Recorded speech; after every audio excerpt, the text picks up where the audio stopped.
છે આપનું શો પર નંબર્સના ફ્રન્ટ પર જોઈએ તો જે રીતે કંપનીના નંબર્સ છે, રેવન્યુ થોડી ઘણી ઘટી છે, વધારે કોઈ ચિંતા નથી. એબિટા તમે જુઓ તો 84 કરોડથી ઘટી 76 કરોડ પર દેખાઈ રહ્યું છે. ઓપરેટિંગ માર્જિન્સ કે પ્રોફિટ આફ્ટર ટેક્સ સોફ્ટનિંગ જોઈ રહ્યા છીએ ડેફિનેટલી, પરંતુ એટલી કોઈ ખાસ ચિંતા જે છે વધારે આમાં નથી દેખાઈ રહી. બટ રીઝન જે છે તમને કઈ રીતે અહીંયાથી જોઈ રહ્યા છો નંબર્સમાં, જ્યાં એક સોફ્ટનેસ આપણે જોઈ રહ્યા છીએ, શું કારણો છે?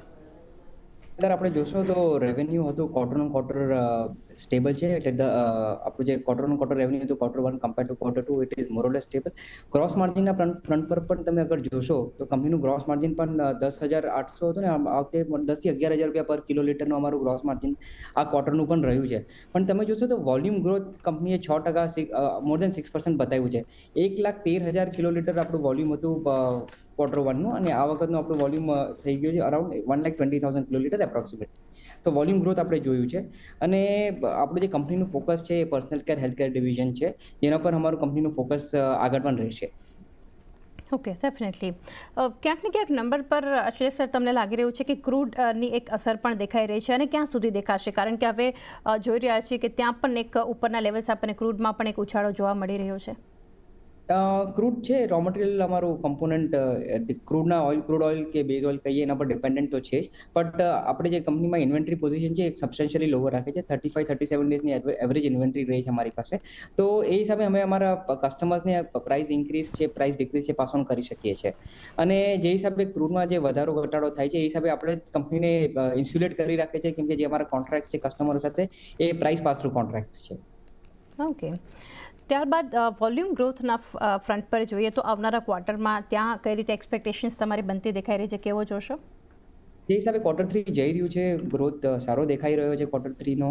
એ અમારી અપેક્ષા એ છે કે quarter 3 quarter 4 better performing quarter રહેશે કંપની માટે.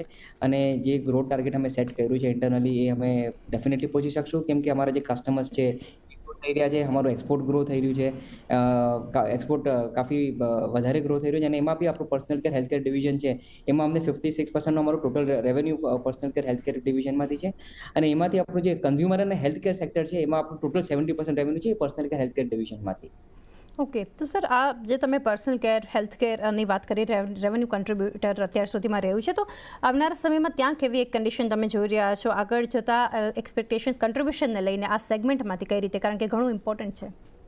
આ સેગમેન્ટ અમારી માટે કાફી મહત્વનું છે, કેમ કે અમને કંપનીનું ફોકસ છેલ્લા કાફી વર્ષથી આ સેક્ટર પર જ છે.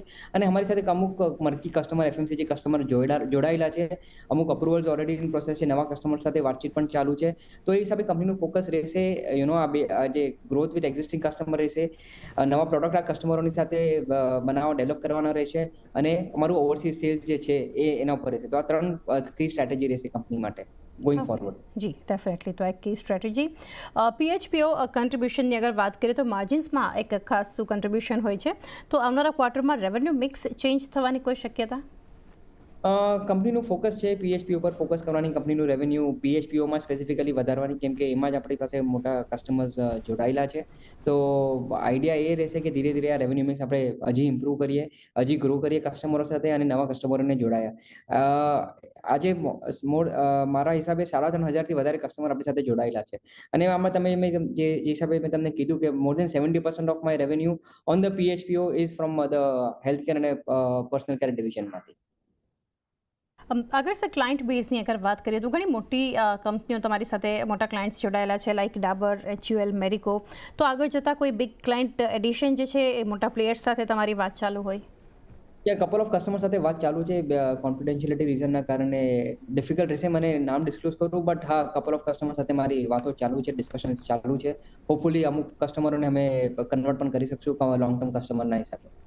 Okay, definitely sir. અને આગળ જ્યારે જોડાશીએ તમે ઓફિશિયલ જ્યારે અનાઉન્સ કરશો તો ત્યારે ચર્ચા પણ તમારી સાથે વધારે કરીશું. ત્યારબાદ જિયોગ્રાફી ફ્રન્ટ પર જોઈએ તો ક્યાં તમારું હવે ફોકસ એક્સપેન્શનને લઈને બનતું દેખાઈ રહ્યું છે, કોઈ એરિયા સ્પેસિફિક? થી આપણે એક્સપાન્શન કરી રહ્યા છીએ ઇન્ડિયન ફેસિલિટીઝમાં. તલોજા અમારા 2 પ્લાન્ટ છે ઇન્ડિયામાં, એક તલોજામાં છે, એક સિલવાસામાં છે. તલોજામાં અમે 100,000 કિલોલીટર્સથી એક્સપાન્શન કરી રહ્યા છે, જેમાંથી 25,000 કિલોલીટર્સ ઓલરેડી ઓન સ્ટ્રીમ થયું છે અને બેલેન્સ 75,000 કિલોલીટર અમારી અપેક્ષા છે કે end of this year FY24 એની પહેલા આપણું થઈ જવું જોઈએ. તો આ ટોટલ 100,000 કિલોલીટર્સ આ વર્ષમાં આપણું ઇન્ક્રીમેન્ટલ થઈ જશે.